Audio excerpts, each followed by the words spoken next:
My wife and I spent 5 days visiting Madrid in Spain, and during that time we made several mistakes that cost us money, time, and enjoyment.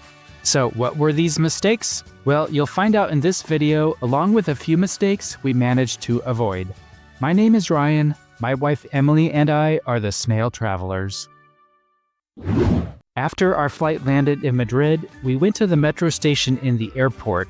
We bought a 5-day unlimited ride card at the vending machine, and this turned out to be our first mistake just a few minutes after arriving in Madrid. We should have paid for the transportation tickets individually. The 5-day card was €32.50, and at the end of our 5 days, we calculated that it would have been €17.50 if we had bought the general card and then paid for each ride we took one at a time. But not the end of the world, right? Next, we rode the metro to the neighborhood where our Airbnb was located, which required 2 transfers, but we found the metro very convenient and easy to use.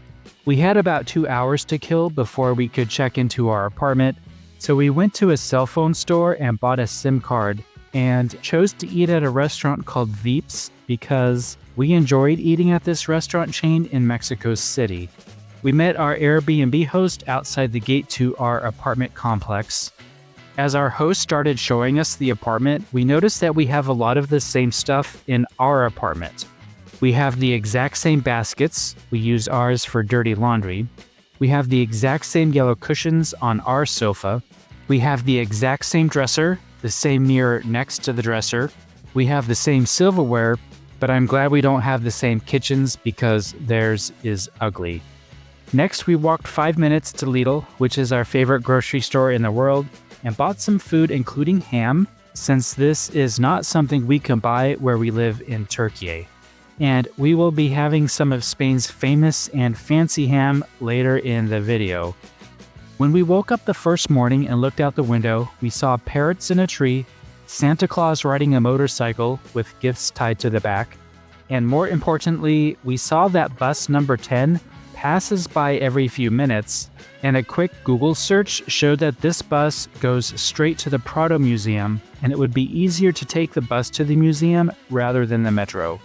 Once we got to the museum, we discovered that there are multiple entrances, but we eventually found the right one for the tickets we pre-purchased online, and we enjoyed our visit to the museum. No photography is allowed inside, but Emily bought a postcard of her favorite painting from her college art history class. Our tickets were for 10:15, and that was another mistake. We should have chosen the 10 o'clock time slot for our Prado tickets, which is when the museum opens, and then we should have gone straight to the painting we really wanted to see before anyone else was there. The museum website also states that the afternoon tends to be less busy. Next, we walked to a tapas bar called Los Gatos, which almost felt like a museum itself. We looked at the items available, which looked delicious until I saw this one here. You'll need to wait for our future videos from Spain to find out what this is. We decided to stick to some of the less exotic tapas here, and then we went to another place to get some churros. The churros with the chocolate sauce were fabulous, and I knew immediately that I would be eating a lot more churros on this trip.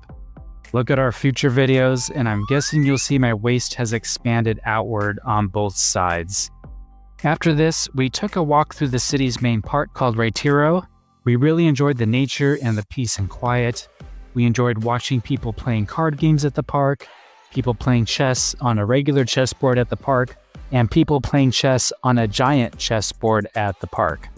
I also wanted to see the Crystal Palace at the park because I used to work at a restaurant at Disneyland that was inspired by this building. Unfortunately, the Crystal Palace was behind scaffolding for repairs. Next, we walked to a few monuments, seeing Puerto de Alcalá, the nearby Cibeles Fountain, and the Cibeles Palace as well. The next morning, we took the metro to Plaza del Sol, where we saw a counterfeit Mario, a counterfeit Stitch, and a counterfeit Mickey. The real Mickey Mouse came to our wedding, so we know a fraudster when we see one. Plaza del Sol is where Emily and I started the Rick Steves audio tour around the historical center of Madrid. We went to Plaza Mayor, which is the heart of Madrid. From there, we walked to Mercado de San Miguel, which is a super crowded and touristy, but fun to visit food hall. We bought this item that was a slice of Spain's famous ham, basil, and tomato baked on a piece of bread. This was our next mistake. We should not have eaten in the Mercado San Miguel because it is overpriced.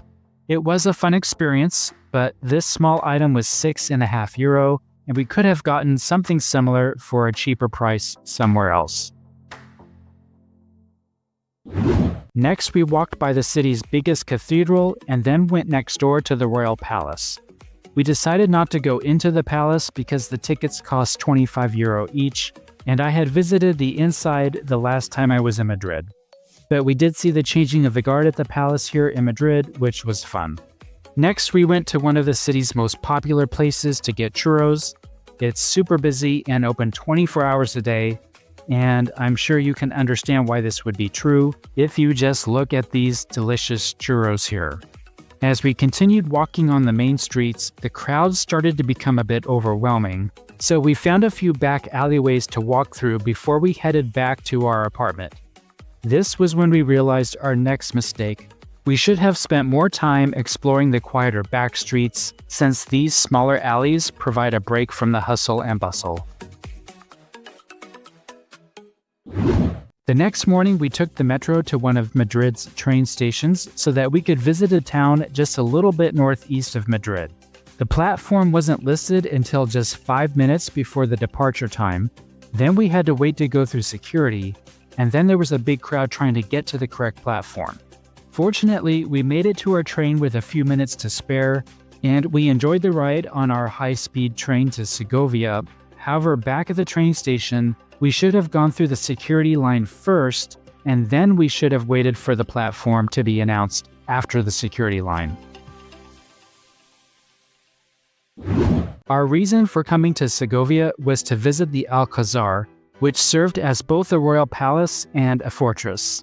It took us about 2 hours to walk through the castle, and we paid a few extra euros so that we could climb to the tower where we had fantastic views over the city. Our tickets to enter the Alcazar were for 11:30, and our scheduled time to climb the tower was 12:30. And here's a mistake we avoided. There is a half-hour grace period for entering the Alcazar, but there is no grace period for entering the tower. Fortunately, we were at the tower entrance right on time. Once we left the castle, we wandered through some of the old historical areas of Segovia. We had lunch at a traditional Spanish restaurant. Emily had a bean and chorizo soup. I enjoyed soup called castellana, which has bread, egg, and garlic as the main ingredients. This was our favorite meal while in the Madrid area, and the restaurant is called La Panera. From there, we went to the town's main plaza where there was a special market for Christmas.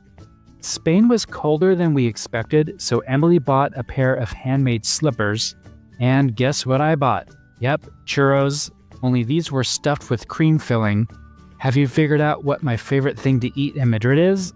We then headed over to the aqueduct, and this is one of the most amazing things I have ever seen.